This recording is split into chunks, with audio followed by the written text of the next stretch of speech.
Hello, dear friends. I'm glad to come your way again.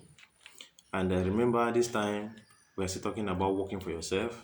And now I'm limiting myself only to what you do during your 3 hours of productive time for boss number two. Now, what are you targeting during this productive time? There's something I call personal preparation. Remember, your project is a future thing. Say it is still to happen. So you can zoom it when you have captured that idea and you have developed it, and the vision has become clear to your mind. It's become elaborated in your mind. You can already have a clear picture of it in your mind. It's as if, okay, if I have money, this is what I will produce. Okay. There's something I call personal preparation. In this phase, you have to, part one is to capture the idea and to develop it, right? To capture this idea as you're having and convert it to a document, to a business case, and to a ready-made document that if you have capital, you are going to start immediately and you have result. It is market tested.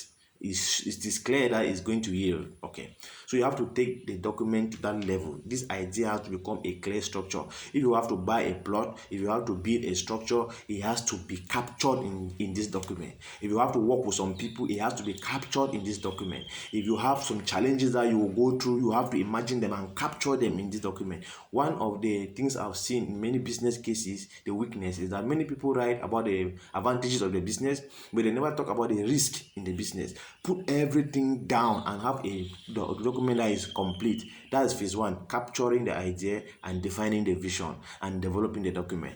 But phase number two, under personal preparation, is preparing your character, building your attitude, that such that when that let's assume that, okay, you will be the manager of that company and you will discover that you will have beautiful ladies that will be working with you. How will you treat them?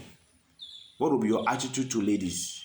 What will be your attitude to money? Let's assume that, okay, as you start, you invest 20 million and boom, you have 50 million gain. What will be your attitude to money?